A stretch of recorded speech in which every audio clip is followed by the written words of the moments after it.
जिस बेटे ने जायदाद के लालच में अपने पिता के चंपा के बाग को आग लगा दी, उसे नहीं पता था कि उन फूलों की महक में 7 ऐसे लोगों की पहचान छिपी है, जो किसी का भी घर उजाड़ सकते हैं। जब सच सामने आया, तो करोड़पति बेटे के पास पछतावे के सिवा कुछ नहीं बचा। शारदीय नवरात्रि की वो सप्तमी की रात थी। गांव के अंतिम छोर पर स्थित एक पुरानी हवेली के आंगन में चंपा के फूलों की महक इतनी तीव्र थी कि वह पूरे गांव की गलियों को महका रही थी। इस हवेली के स्वामी थे 70 वर्षीय विष्णुदत्त जी। विष्णुदत्त जी का स्वभाव चंपा के इन फूलों की तरह ही कोमल और निष्कलंक था। उन्होंने अपना पूरा जीवन इसी बाग को सींचने और अपनी पुरानी किताबों के बीच गुजारा था। लोग उन्हें चंपा वाले पंडित जी कहते थे, लेकिन आज उस महकते हुए आंगन में भारी तनाव व्याप्त था। विष्णुदत्त जी के इकलौते पुत्र चिन्मय का धैर्य जवाब दे चुका था। चिन्मय शहर में एक बड़ा व्यापारी बन चुका था, लेकिन उसके भीतर सफलता का वो अहंकार था जो रिश्तों की कोमलता को जलाकर राख कर देता है।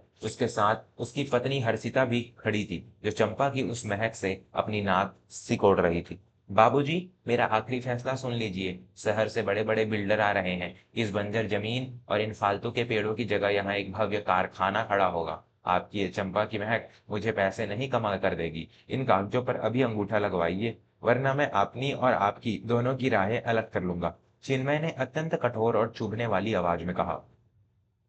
विष्णुदत्त जी ने अपने कांपते हाथों से अपनी माला पकड़ी और बहुत ही शांत स्वर में बोले, बेटा चिन्मय, ये बाग सिर्फ पेड़ों का समूह नहीं है। इन 7 चंपा के पेड़ों में मेरे जीवन का वो कड़वा अनुभव छिपा है, जिसने मुझे मनुष्य की पहचान करना सिखाया। ये जमीन बंजर नहीं, ये मेरे आंसुओं से सींची गई है। जिस दिन ये पेड़ कटेंगे, उस दिन तेरी आत्मा की जड़ें भी सूख जाएंगी। तू पैसे के पीछे भाग रहा है, लेकिन तू ये भूल गया कि धोखे की नींव पर खड़े महल कभी टिकते नहीं हैं। हर्षिता ने व्यंग से हंसते हुए कहा, बाबूजी, आपकी ये दार्शनिक बातें अब पुरानी हो चुकी हैं। चंपा के फूलों में कौन सा रहस्य छिपा होगा?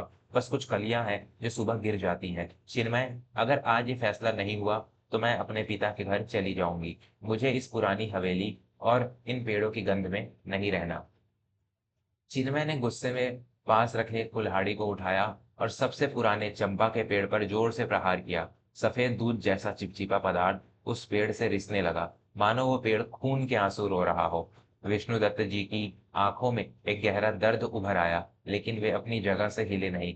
मेरे आदरणीय और प्रिय श्रोताओं, मैं आपका अपना विवेक वर्मा। हम अक्सर सोचते हैं कि पैसा और कामयाबी ही जीवन की सबसे बड़ी उपलब्धि है, लेकिन हम उन अनुभवों को भूल जाते हैं जो हमारे बुजुर्गों ने अपने खून और पसीने से कमाए हैं। एक पिता अपनी संतान को आगाह करना चाहता है, लेकिन अहंकार की पट्टी आंखों पर ऐसी बंधी होती है कि हमें केवल अपना स्वार्थ दिखाई देता है। क्या विष्णुदत्त जी के वो 7 चंपा के पेड़ सचमुच कोई रहस्य छिपाए हुए थे? अगर आपके हृदय में भी अपने माता पिता के प्रति अगाध प्रेम है और आप मानते हैं कि उनकी सीख ही हमारे जीवन का असली धन है, तो मेरी आपसे करबद्ध प्रार्थना है कि अभी वर्मा स्टोरीज को सब्सक्राइब करें। आपका एक सब्सक्राइब मुझे समाज की इन दबी हुई सच्चाइयों को आप तक पहुंचाने की अपार शक्ति देता है। अपनी भावनाओं को एक स्वर देने के लिए और इस भावनात्मक परिवार का हिस्सा बनने के लिए वर्मा स्टोरीज को सब्सक्राइब करें। विष्णुदत्त जी ने चिन्मय का हाथ पकड़ लिया। उनकी पकड़ में आज एक अजीब सी ताकत ताकत थी। रुक जा चिन्मय, अगर तुझे ये बाग काटना ही है, तो पहले ये जान ले कि ये 7 पेड़ मैंने क्यों लगाए थे।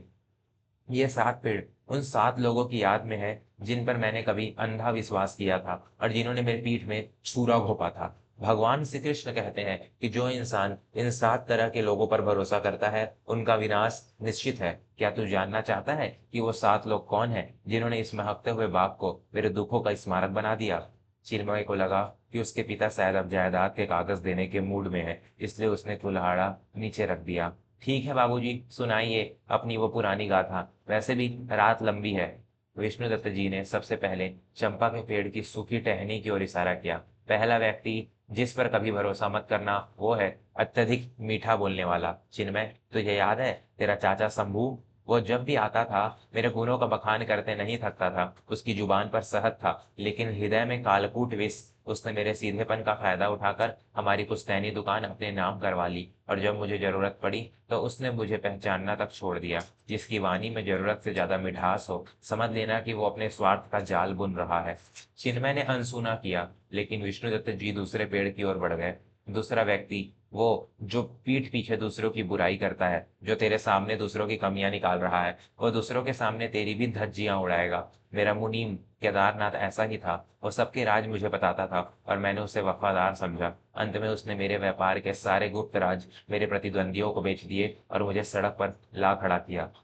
विष्णुदत्त जी की आवाज में एक भारीपन आता जा रहा था। तीसरा व्यक्ति वो जो बिना मांगे सलाह देता है लेकिन संकट के समय अदृश्य हो जाता है। चौथा वो घमंडी मित्र जो केवल तुम्हारी सफलता में साथ खड़ा होता है और तुम्हारे विफल होते ही मजाक उड़ाता है। चिन्मय, ये 7 चंपा के पेड़ मेरे 7 घाव हैं। पांचवा व्यक्ति वो है जो अपनी संपत्ति और कुल का बखान करता है, क्योंकि ऐसा व्यक्ति मुश्किल समय में तुम्हारी मदद नहीं करेगा बल्कि तुम्हें नीचा दिखाएगा। छठा वो नशे और बुरी संगत वाला व्यक्ति जो खुद तो डूबेगा ही, तुझे भी ले डूबेगा। और सातवां सबसे खतरनाक व्यक्ति है जो उपकार भूल जाता है। विष्णुदत्त जी ने चिन्मय की आंखों में आंखें डालकर कहा, जिसने तेरा पेट भरा, जिसने तुझे चलना सिखाया, अगर तू उसी का उपकार भूलकर उसकी जड़ें काटने चला है तो तू उस 7वें व्यक्ति की श्रेणी में आता है। चिन्मय, 7वां व्यक्ति वो है जो अपने माता पिता की तरह का अपमान करता है। ऐसे व्यक्ति पर तो स्वयं ईश्वर भी भरोसा नहीं करते। कमरे में सन्नाटा छा गया। हर्षिता ने घबराकर चिन्मय का हाथ खींचा। ये सब बातें बेकार है चिन्मय, ये हमें डरा रहे हैं, हमें शहर निकलना चाहिए। मेरे प्यारे दोस्तों, पिता की ये बातें क्या चिन्मय के पत्थर दिल को पिघला पाएंगी?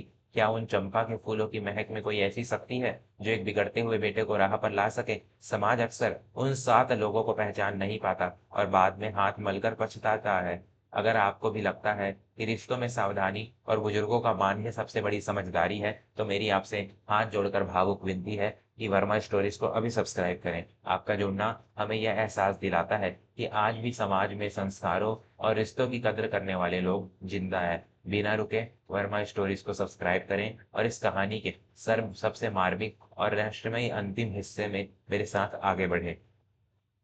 चिन्मय ने अपने पिता की बातों को हंसी में उड़ा दिया।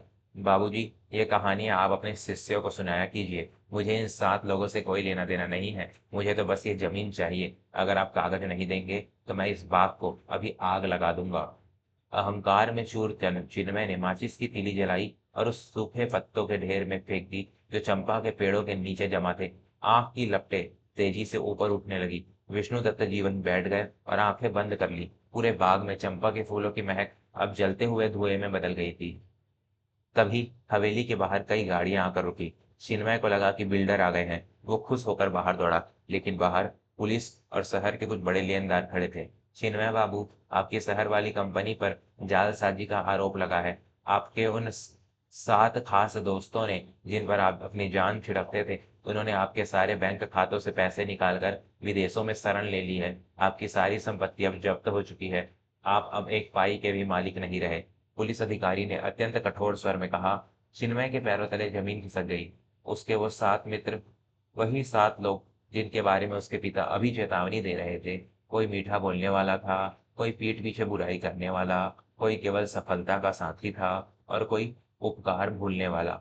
उन 7 ने मिलकर चिन्मय को उसी शमशान के द्वार पर ला खड़ा किया था जहां आज उसके पिता का बाग जल रहा था।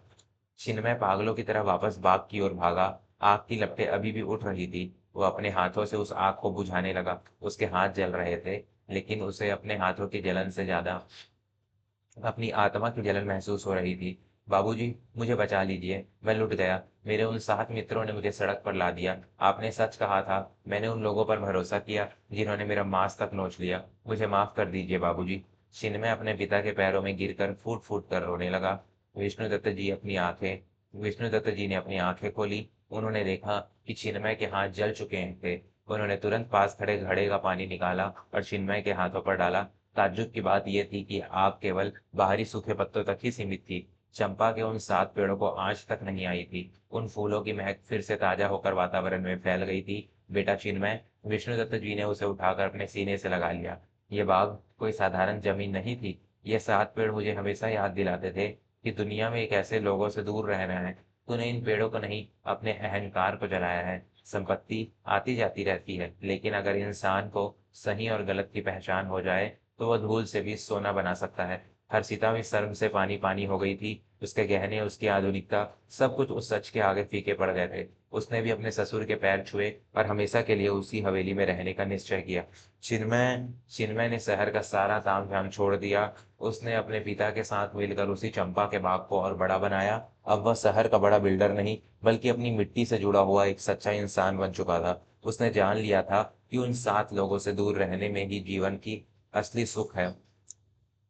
दोस्तों, हमारे शास्त्रों और बुजुर्गों की सीख हमें किसी मुसीबत में डालने के लिए नहीं, बल्कि हमें आने वाले तूफानों से बचाने के लिए होती है। पैसा और शोहरत तो किसी भी गलत इंसान के पास आ सकती है, लेकिन चरित्र और सही मनुष्य की पहचान केवल संस्कारों से आती है। उन 7 लोगों को पहचानिए जो आपके सब आसपास मीठे बनकर घूम रहे हैं। कहीं ऐसा ना हो कि जब तक आप जागे तब तक बहुत देर हो चुकी हो। अपने माता-पिता का सम्मान करें, क्योंकि उनका अनुभव ही आपका सबसे बड़ा सुरक्षा कवच है। मैं अब आपसे विदा लेता हूँ। अगर आपको ये अच्छी लगी हो कहानी, तो कृपया कमेंट में जय श्री कृष्ण ज़रूर लिखें और मस्त रहें, स्वस्थ रहें, आबाद रहें। धन्यवाद।